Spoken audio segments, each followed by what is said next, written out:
That guy's electric. Vivek, isn't he electric? That guy's awesome. Huh? He's great. All right, it's great to be here in Nevada. Great to be back. Did you guys, how many of you are from Nevada? Most of you, right? Notice how I said Nevada, not Nevada. I lived here. I grew up here. When I was 7 years old, we moved here. People said, how'd you guys move all the way over there? I said, simple. They had jobs for people like my parents. And we lived here. There was not, when I lived here, talking about like 1980 through 1985,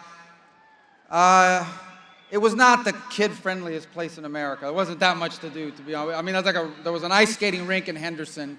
When nobody even knew where Henderson was, it was where the ice skating rink was. And I've just seen this place grow so dynamically. And now I got to tell you guys, you're at the center and at the heart of this election. You really are. I truly believe that how this state goes is how this election is going to go.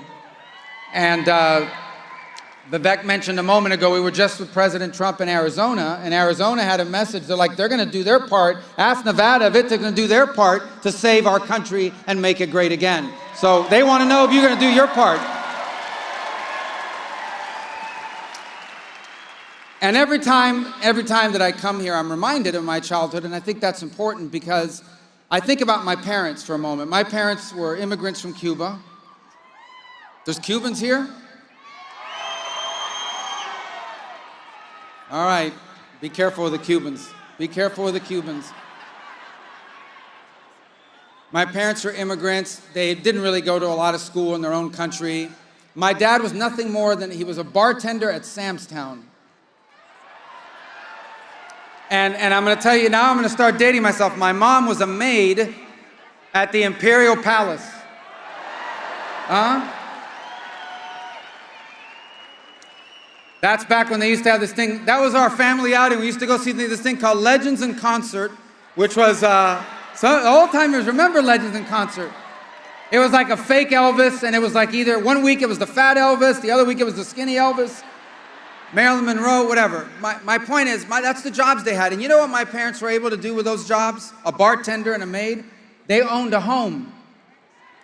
We didn't get to go to a lot. I mean, we didn't have everything we wanted. We had everything we needed.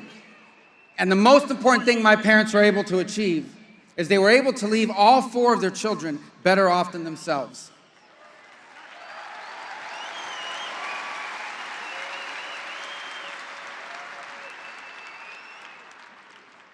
If there weren't any taxes on tips, the way Donald Trump is going to do, maybe we would have had more than what we wanted. But anyway, my parents achieved the American dream. They were never rich, they were never famous, they never owned more than one home. In fact, we never owned more than one car, primarily because my mom didn't like to drive, but they never owned more than one car. But they lived the American dream. They didn't leave us any money, they left us something even more important, and that is the chance to be anything we wanted to be. And that's possible because I was born a citizen of the greatest nation in the history of all mankind.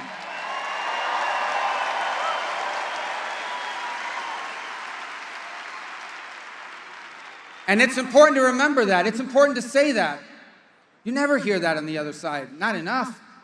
When the other side talks about the greatness of America, it always comes with an asterisk. Yeah, we're the greatest country in the world, but... and they'll fill in something we don't do right or something we did wrong 200 years ago or 150 years ago. Guys, I've never claimed that America's history is perfect, by the way. I've only claimed that our history is better than anybody else's history by far. We are a nation of progress and of opportunity, a nation that has changed the world and inspired the people of the world. But it's in trouble. You know it's in trouble. We know it's in trouble. It is a nation whose borders are not secure. We're not secure. This is not immigration. What's happening on our border, that's not immigration. That is mass migration. That is a total breakdown and total chaos, and it's by design. And that needs to stop. That is the choice in this election between a president, Donald J. Trump, who gave us the most secure border in modern history, and Kamala Harris, who as Vice President of the United States was the border czar and has allowed this country to be overrun by millions and millions of people from all over the world. My parents were able to achieve the American dream like so many of you, because when I grew up, bacon didn't cost $150 or whatever the crazy price is now. And that's the choice in this election. Between a man, when he was president, we had an economy where prices were stable, salaries were going up, and people could afford to have a little bit of money left over at the end of the month, against Kamala Harris, who has presided over runaway inflation, an unaffordable economy, a stale and stagnant job market, no matter what they tell you. Your paychecks are not keeping pace with prices. They've destroyed our economy and set us back. It's a choice. It's a choice between a president who had us on the road and had us right there at the precipice of complete and total energy independence. We don't have to worry about any other country in the world. We can fuel our economy because God has blessed us with those resources, and we were doing that under Donald Trump.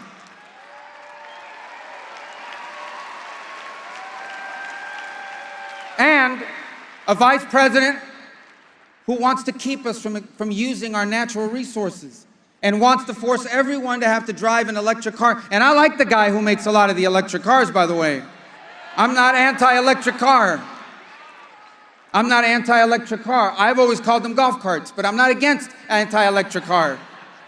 I'm not banning them. But you can't run a modern economy on electric cars and solar panels. You just can't. You can't do it. And we have an opportunity to generate our own energy, and it's clean and it's American.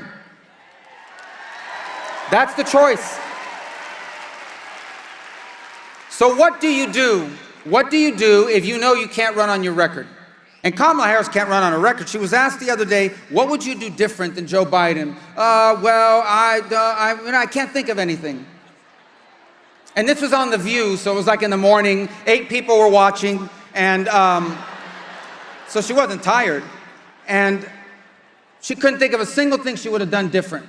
That tells you everything you need to know.